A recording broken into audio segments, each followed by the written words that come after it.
Salut à tous, dans cette nouvelle vidéo qui n'est pas Lego pour une fois, on va parler de nanoblocs et on va découvrir ensemble le petit nanobloc NBH 118, sa référence chez Kawada, c'est l'Evangelion Unit 01. C'est un personnage très emblématique d'un animé qui porte le même nom, Evangelion, qui a été diffusé aux alentours des années 1995. Ça ne nous rajeunit pas. Ce set nanobloc va évidemment beaucoup plus parler aux plus vieux ou aux jeunes fans d'animation japonaise, de manga et d'animé, et surtout de mangas un petit peu cultes tels que Evangelion l'est, parce que clairement ce manga Evangelion qui met en scène Shinji Ikari, un petit étudiant tout jeune, on dirait un collégien peut-être, c'est pas un lycéen, hein, clairement pas, qui est embarqué dans la Nerve, qui est géré par son père, une espèce d'organisation paramilitaire qui est là pour lutter contre les anges, des espèces de créatures divines démoniaques, parce qu'elles sont un peu là pour purifier l'humanité dans le sens radical du terme, un peu comme Ultron dans Avengers, dans le MCU,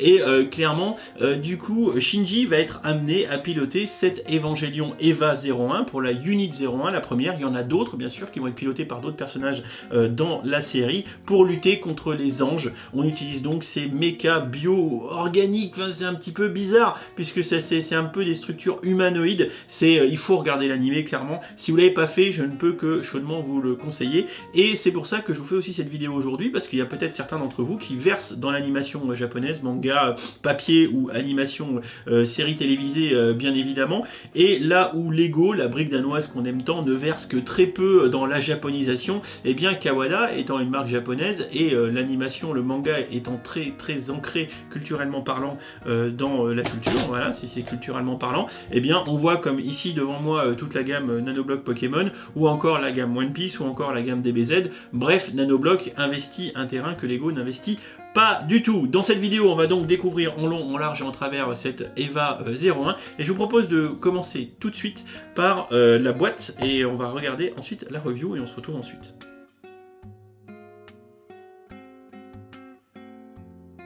Petit tour du packaging de notre Eva 01 chez Nanoblock, avec en bas à gauche la référence. On a le niveau de difficulté 3 sur 5, le numéro de pièce 370, le nom Evangelion Unit 01 bien évidemment, et le logo de Nanoblock tout en haut, avec également une version japonaise, un petit packaging qui est assez minimaliste et efficace. Et pour vous donner une idée de la taille de cette boîte, au pif, je vous mets un petit casque de TIE Fighter pilote juste à côté, comme ça vous pouvez apprécier un petit peu la grandeur de notre Evangelion 01. À l'arrière de la boîte, tout un tas de disclaimers et une petite vue de l'Eva 01 Nanoblock à gauche. Sa comparaison avec l'Eva 01 de l'anime, et clairement je pense qu'en termes de fidélité, on est franchement plutôt pas mal, hein, moi j'avoue. Et comme chez Lego, vous serez pas dépaysés, on a 3 encarts avec quelques petites vues d'artistes de notre Evangelion une fois monté. Notre Eva 01 est de toute beauté, et les fans de l'anime reconnaîtront cette silhouette très agressif, humanoïde, complètement atypique, hein, vraiment représentatif de ce qu'on peut voir dans l'anime ou dans le manga papier, hein. C'est vraiment une squelette assez effilée, assez fine, et on retrouve tout un tas de détails qu'on peut retrouver dans le personnage de l'animé bien évidemment. On notera par exemple les espèces d'éperons de lame au niveau des genoux juste ici, l'espèce de corne au-dessus de la tête et la méga barbichette sous la bouche, hein, qui donne un espèce de caractère très agressif, et aussi les épaules, les espèces de deux grosses bandes derrière qui remontent, qui sont vraiment là encore caractéristiques des Eva. Côté un petit peu caractère design, on s'y retrouve quand même vachement, hein. Autant le code couleur je trouve est assez bien réalisé et représentatif de l'anime. Également le pixel art à cette échelle est pas déconnant, c'est franchement pas mal, ça rend bien. Il faut au moins en nanobloc arriver à avoir des figurines de cette taille là pour qu'on ait le niveau de détail suffisant pour que ça soit à peu près bien représenté. Ce qui des fois par exemple avec les Pokémon nanoblocs qui sont derrière est un peu plus délicat. On voit notre petit Pikachu qui est un petit peu bouffi par exemple, ça va un peu mieux pour le Ronflex, mais l'exemple le plus flagrant finalement c'est le Mewtwo qui est juste ici, qui est clairement pour moi trop petit par exemple pour avoir une représentativité suffisante compte tenu de la taille des briques. Alors même si les nanoblocs c'est avant tout et clairement fait pour l'exposition, cette petite figurine figurine de l'EVA 01 possède tout un tas d'articulations. On a par exemple des rotules au niveau de chaque épaule, donc ce qui permet de prendre des poses relativement dynamiques. On en a également au niveau des coudes, donc on peut plier les coudes, et voilà, j'ai pété un doigt, c'est la fragilité dont je viens de vous parler. Donc toujours à manipuler avec la plus grande délicatesse. Donc on a vu les rotations au niveau des membres supérieurs. Au niveau des membres inférieurs, les jambes, on a également 3 points de pivot avec des rotules qui vont nous permettre là encore de donner des poses relativement dynamiques à la figurine. On a du coup une rotule de chaque côté, et je vais éviter de la faire tomber au niveau de la hanche ici. Vous voyez, donc voilà, donc on en a 2 rotules ici. On en a à l'intérieur des genoux juste ici. Alors là, c'est pas une rotule, mais c'est une pièce arrondie qui permet par son montage, comme on aurait qu'une pièce Lego, de pouvoir du coup pivoter le genou. Et enfin, avec une dernière rotule au niveau de la cheville juste ici, bah là, ça nous permet par exemple d'orienter un petit peu le petit peton pour pouvoir mettre notre figurine dans une position stable. Voilà pour ce qui est de ce petit tour de notre EVA Unit 01. Pour ceux qui connaissent pas l'animé, bah, je ne peux que vous conseiller d'aller regarder, de fouiner un peu sur le net. Vous allez trouver très très vite, parce que ça serait tellement long à présenter, puisque c'est un monument, c'est un chef-d'œuvre de l'animation japonaise. Cette EVA 01, au moment où je tourne la vidéo, est toujours commercialisée sur le site de Nanoblock pour 42 € à peu près.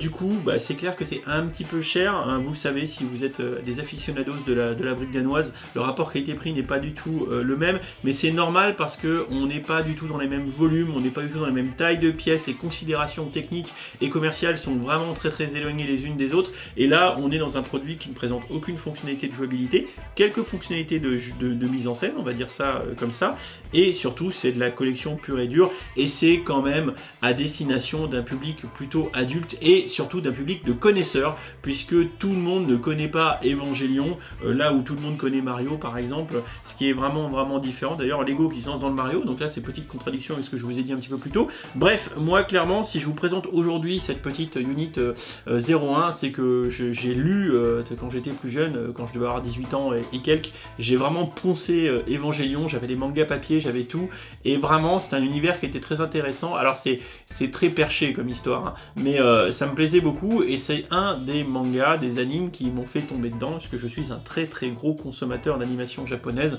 j'en regarde à peu près tous les jours, et d'ailleurs pour ceux qui regardent la vidéo quand elle sort, je ne saurais que trop vous conseiller l'adaptation d'un manhwa, qui est d'ailleurs coréen cette fois, qui s'appelle Tower of God. C'est juste génial. Si vous savez pas quoi lire ou si vous savez pas quoi regarder en ce moment, soit vous le regardez sur les sites de streaming d'anime, ou alors sur la version papier en démat sur le site webtoon.com. Voilà, à noter également qu'au moment où je tourne cette vidéo, et bien jusqu'au 6 juin je crois 2020, on a ce qu'on appelle les Nano Days. Donc du coup il y a une sélection de nanoblocs qui sont vendus à de moins 20 à moins 50%, et je sais que dans les moins 50 par exemple il y a toute la gamme One Piece à toute fin utile pour ceux qui aimeraient acheter un petit peu de briques japonaises. Voilà pour cette petite review de l'EVA 01 qui moi va terminer dans le décor des vidéos. Clairement elle était sur le bureau déjà, hein, quand je faisais du stream depuis un moment, mais c'est vraiment un de mes nanoblocs préférés. À venir, il y en aura d'autres, voilà, donc stay tuned, abonnez-vous à la chaîne si c'est pas déjà fait, activez les petites notifications, et dites-moi un petit peu ce que vous pensez de cette petite figurine nanobloc. On se dit à bientôt pour une prochaine vidéo, et bonne fin de dimanche, ciao ciao.